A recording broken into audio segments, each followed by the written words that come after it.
Hello students, चलिए हम आज का क्लास स्टार्ट करते हैं। तो आज के क्लास में हम अध्याय 9 रासायनिक सूत्र और मोल संकल्पना इसके बारे में पढ़ेंगे। तो आप लोग सभी जानते हो कि हम यौगिक किसे कहते हैं, जब दो या दो से अधिक तत्व आपस में क्रिया करके यौगिक का क्या करते हैं, निर्माण करते हैं। यानी क्या होते हैं, दो या दो से अधिक तत्व एक निश्चित अनुपात में, मतलब दो तत्वों के जो परमाणु हैं, दो तत्वों का परमाणु एक निश्चित अनुपात में मिलकर यौगिक का निर्माण करते हैं।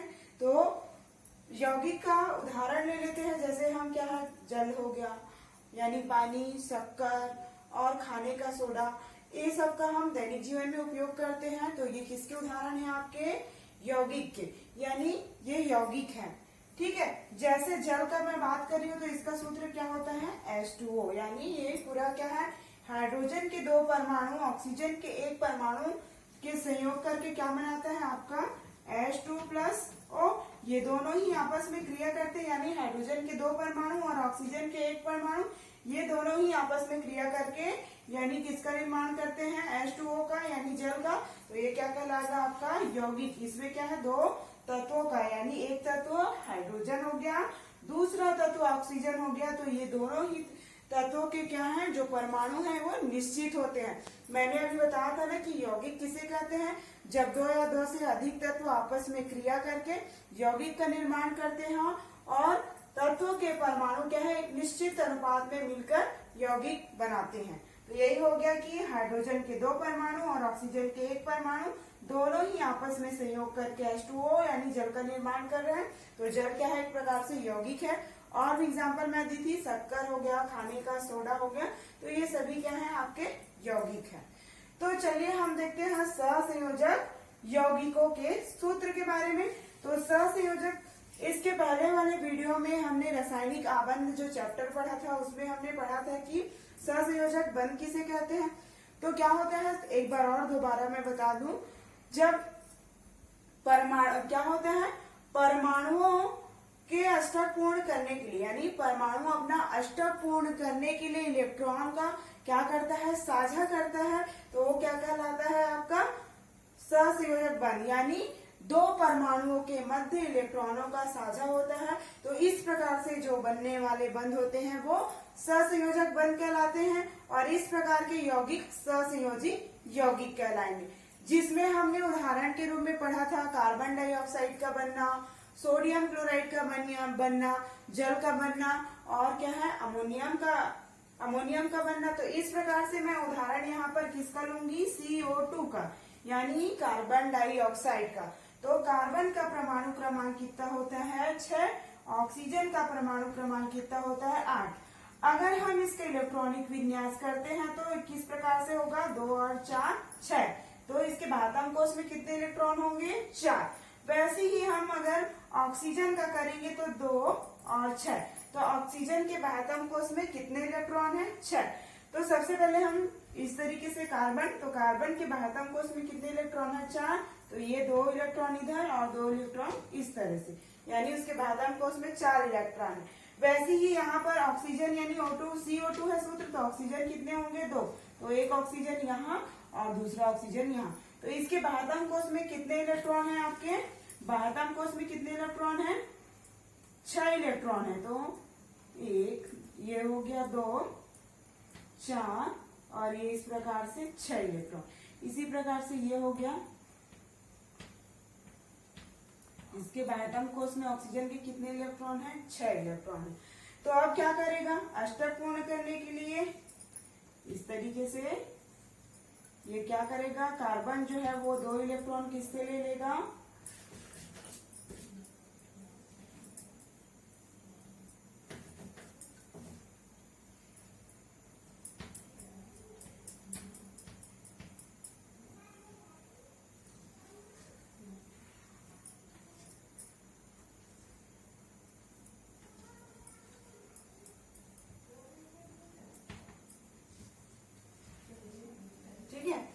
तो ये देखिए यहाँ पर कार्बन के बाह्यतम कोश में कितने इलेक्ट्रॉन थे, 4 इलेक्ट्रॉन। तो 2 इलेक्ट्रॉन इधर, 2 इलेक्ट्रॉन इस प्रकार से, 4 इलेक्ट्रॉन हो गए और ऑक्सीजन के बाह्यतम कोश में कितने इलेक्ट्रॉन है? 6 इलेक्ट्रॉन। तो 2 4 6 और ये 2 4 6 क्योंकि ऑक्सीजन आपके कितने 2। तो इस प्रकार से कार्बन जो है वो दोनों ही ऑक्सीजन से कितने इलेक्ट्रॉन को मतलब साझा करेगा? 2 इलेक्ट्रॉनों। कार्बन जो है ये दोनों ही ऑक्सीजन परमाणु से क्या करेगा? 2 इलेक्ट्रॉनों का मतलब सहभाजन करेगा, जिससे क्या हो जाएगा? इसका कार्बन का अष्टक पूर्ण हो जाएगा। तो देखोगे 2 4 4 2 6 और ये 2 8। तो कार्बन इस प्रकार से कार्बन अपना इलेक्ट्रॉनों का साझा करके क्या कर लिया? ऑक्सीजन से इलेक्ट्रॉनों का साझा करके अपना अष्टक पूर्ण कर लिया। अब हमें ये भी देखना है कि ऑक्सीजन का अष्टक पूर्ण है कि नहीं। तो यहाँ पर देखेंगे कि दोनों ही ऑक्सीजन कार्बन के 2 इलेक्ट्रॉन को मतलब ये वाला ऑक्सीजन कार्बन से 2 इलेक्ट्रॉन ग्रहण कर लिया, तो इसका भी अष्टक पूर्ण हो गया। 2 4 6 और 2 8। और इस ऑक्सीजन ने भी कार्बन से 2 इलेक्ट्रॉन का साझा किया है, तो इसका भी अष्टक पूर्ण हो गया। 2 4 6 और ये 2 8। तो इस प्रकार से यहाँ पर देख रहे हो कि कार्बन और ऑक्सीजन दोनों की ही अष्टक पूर्ण है। तो क्या होगा?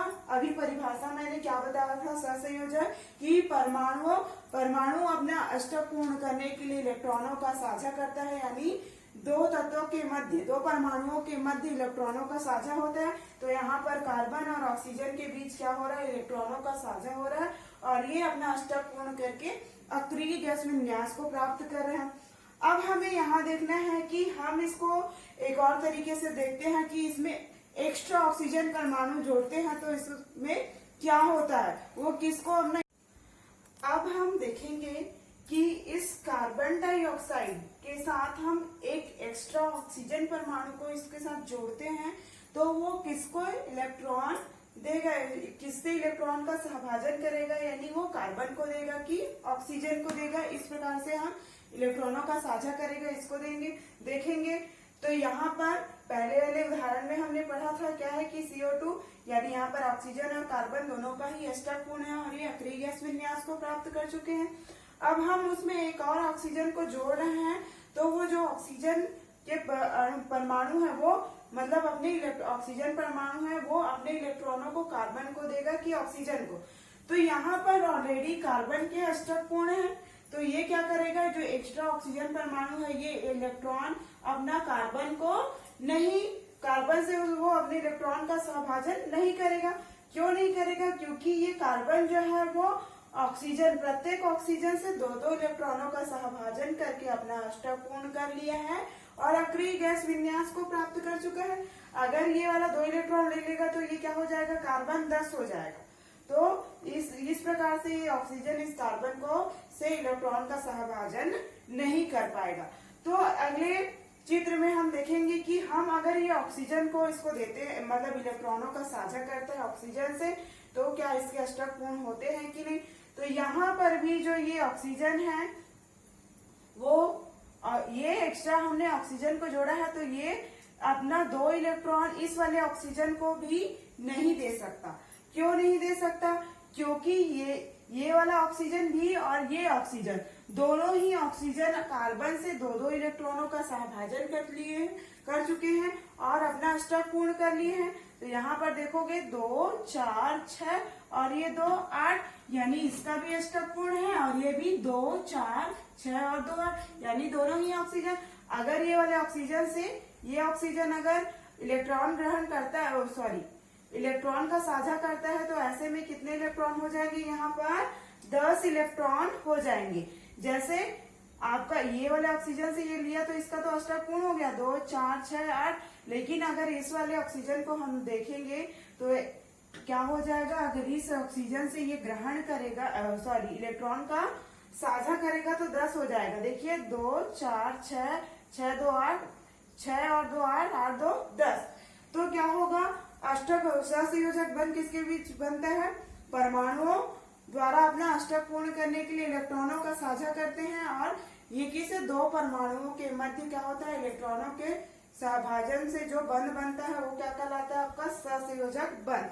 तो इस प्रकार इस उदाहरणों से आप देखेंगे कि जो यौगिक का निर्माण होता है वो किसमें होगा? कार्बन डाइऑक्साइड में होगा, न कि CO3 में। यहाँ पर इसका उदाहरण ये क्या हो जाएगा? आपका CO3। तो यौगिक कौन बनाएगा? CO 2 बनाएगा, यानी कार्बन डाइऑक्साइड मतलब कार्बन और ऑक्सीजन के दोनों ही अष्टक पूर्ण है। इस प्रकार से CO3 में आपके अष्टक कहीं भी पूर्ण नहीं हो रहे हैं और ना ही वो अक्रिय गैस विन्यास को प्राप्त कर रहे हैं, तो वो CO3 यौगिक नहीं कहलाएगा। तो इस प्रकार से ये क्या हुआ आपका सहसंयोजी यौगिकों के सूत्र। चलिए हम अगले टॉपिक की ओर चलते हैं। चलिए तो हमारा अगला जो टॉपिक है वो क्या है, सहसंयोजी यौगिकों के अणुभार। तो एक ही तत्व के परमाणु अथवा भिन्न भिन्न तत्वों के परमाणु परस्पर संयोग करके अणु का निर्माण करते हैं और तत्वों के परमाणु भार से ही यौगिक का क्या होता है, अणुभार का निर्माण होता है। यानी तत्वों के परमाणु भार से ही यौगिक का निर्माण होता है। तो चलिए हम इसको एक एग्जाम्पल के द्वारा समझेंगे। जैसे क्या है, हाइड्रोजन और ऑक्सीजन, यानी जल का सूत्र क्या है आपका H2O। तो आपके हाइड्रोजन का परमाणु भार और किसका, ऑक्सीजन का अगर हमें परमाणु भार ज्ञात है तो हम जल का क्या है, उसका अणुभार हम ज्ञात कर सकते हैं। यहाँ पर उधर जल का सूत्र H2 हो गया, तो क्या हो गया, जल का अणुभार। ठीक है, अब यहाँ पर देखेंगे कि इसके लिए आप लोग को याद होना जरूरी है। पीरियोडिक टेबल वाले में बताई थी आप लोग को याद करने के लिए पीरियोडिक टेबल, तो उसी में आप लोग का आप देखोगे तो परमाणु भार और परमाणु क्रमांक दोनों ही आप लोग को उसमें दिया रहेगा।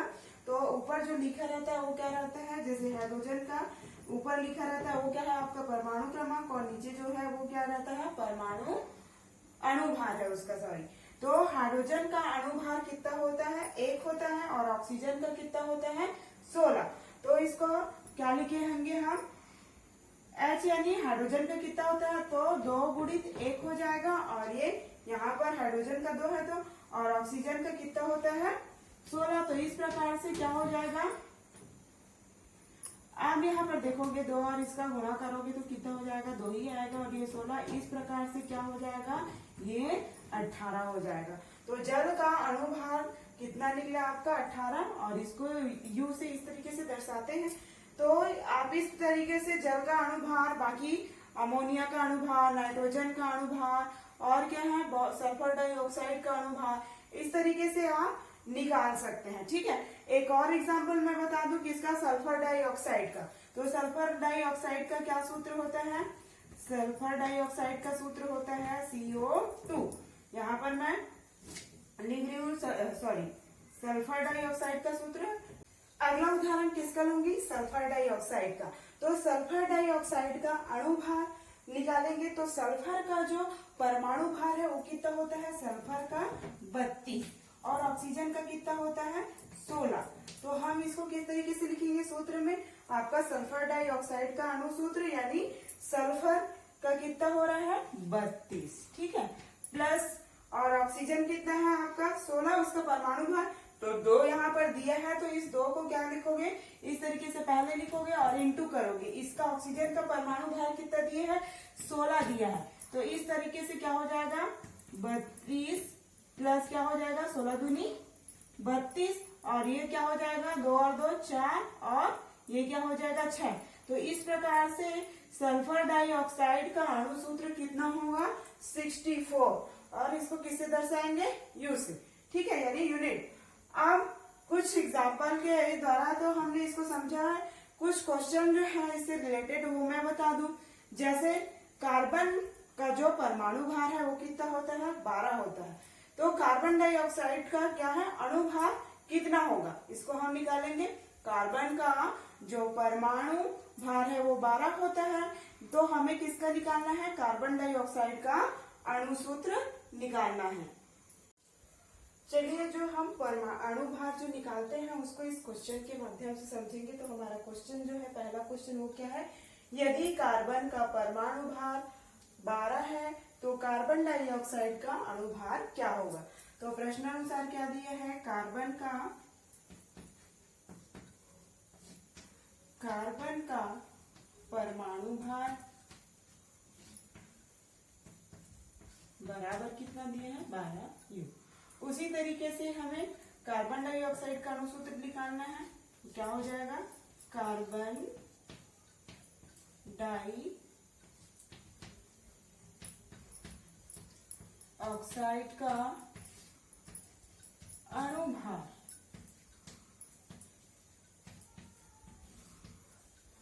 बराबर।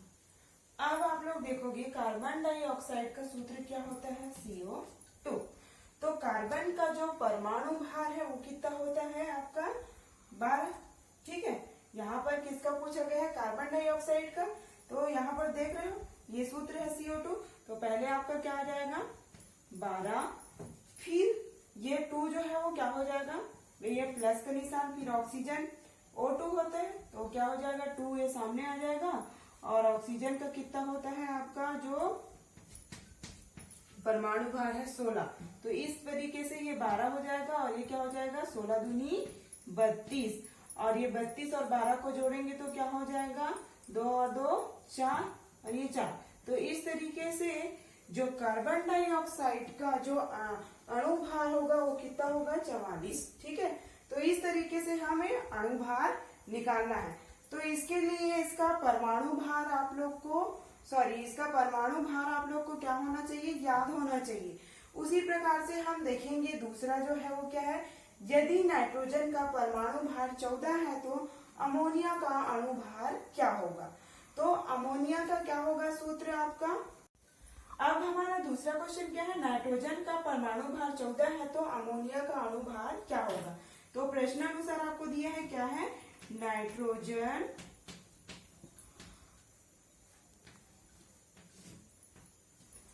का परमाणु भार बराबर कितना दिए हैं 14। ठीक है, उसके बाद अमोनिया का क्या सूत्र होता है आपका, अमोनिया का NH3। तो नाइट्रोजन का जो परमाणु भार है वो कितना होता है 14 और हाइड्रोजन का कितना होता है 1। ठीक है, तो यहाँ पर देखोगे क्या लिखोगे, तो अमोनिया का अणुभार,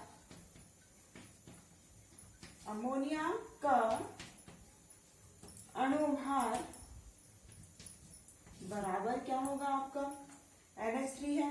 तो यहाँ पर NH3 का सूत्र है, तो नाइट्रोजन का परमाणु भार कितना है आपका 14। ठीक है, उसके बाद 10 हाइड्रोजन का कितना होता है, तो ये 3 जो है वो पहले आ जाएगा और इस तरीके से 1। तो ये क्या हो जाएगा 14 और ये 3 का गुणा 1 से करेंगे तो 3 ही, तो क्या हो जाएगा 4 और 3 7, तो 17। तो इस प्रकार से जो अमोनिया का अणुभार है वो क्या होगा 17 होगा। तो इस तरीके से आप लोग क्या है अणुभार निकाल सकते हो, लेकिन उसके लिए आपको जो तत्व दिए हैं उस तत्वों का क्या है परमाणु भार आप लोग को याद होंगे, तभी ये क्या होगा आपसे बनेगा। तो इसके लिए कुछ कुछ जो आप लोग के चैप्टर में दिए हैं, तो कुछ कुछ जो है क्या है आपका जो परमाणु भार है कुछ तत्वों के, उनको आप लोग को याद रखने हैं। अगला जो टॉपिक आज के क्लास में के लिए इतना ही। आगे का जो टॉपिक है यानी बहुपरमाणुक आयन किसे कहते हैं या उसके बारे में हम नेक्स्ट वीडियो में पढ़ेंगे। तब तक के लिए थैंक यू।